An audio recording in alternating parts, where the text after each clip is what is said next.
Factorisation part 2। जैसा कि हमने पार्ट 1 में दो तरह के एक्सप्रेशन को डिस्कस किया था। फर्स्ट एक्सप्रेशन था K A plus K B plus K C, जबकि दूसरा एक्सप्रेशन था A C plus A D plus B C plus B D. आज हम थर्ड टाइप ऑफ एक्सप्रेशन को डिस्कस करेंगे।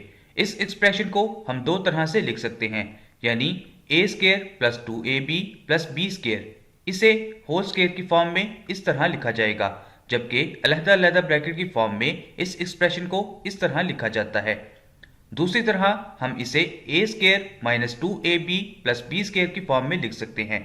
होल स्क्वायर की फॉर्म में इस एक्सप्रेशन को इस तरह लिखा जाएगा, जबकि इस एक्सप्रेशन को हम अलग-अलग ब्रैकेट की फॉर्म में भी लिख सकते हैं।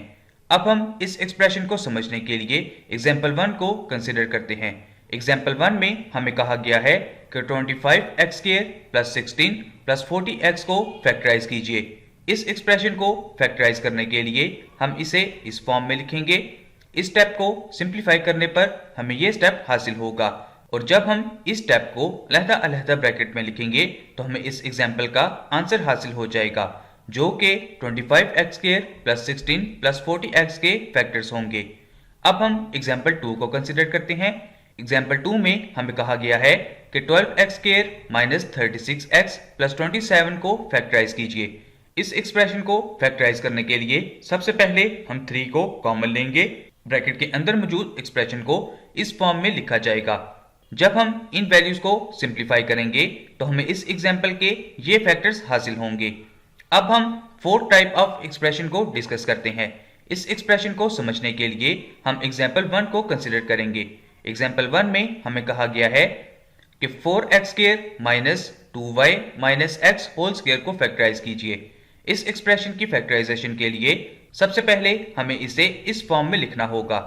इसके बाद स्क्वायर को ओपन किया जाएगा, जिससे हमें ये स्टेप हासिल होगा। इस स्टेप को सिंप्लीफाई करने पर हमें इस एग्जाम्पल के ये फैक्टर्स हासिल होंगे। अब हम फिफ्थ टाइप ऑफ एक्सप्रेशन को डिस्कस करते हैं।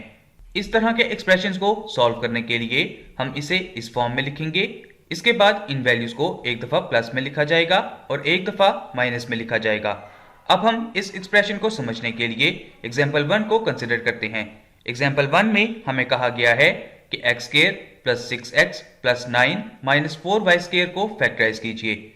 इस एक्सप्रेशन की फैक्टराइजेशन के लिए हम इसे सबसे पहले इस फॉर्म में लिखेंगे। इसके बाद इन वैल्यूज को एक दफा प्लस में और एक दफा माइनस में लिखा जाएगा, जिससे हमें इस एग्जाम्पल के फैक्टर्स हासिल हो जाएंगे। अब हम एग्जाम्पल 2 को कंसिडर करते हैं।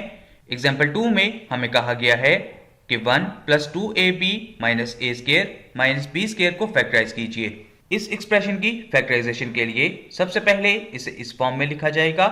इस स्टेप को सिंप्लीफाई करने पर हमें ये स्टेप हासिल होगा। इस स्टेप की सिंप्लीफिकेशन पर हमें ये स्टेप हासिल होगा, और जब हम इन वैल्यूज को एक दफा प्लस में और एक दफा माइनस में लिखेंगे तो हमें इस एग्जाम्पल के फैक्टर्स हासिल हो जाएंगे। So this is the lesson of this session.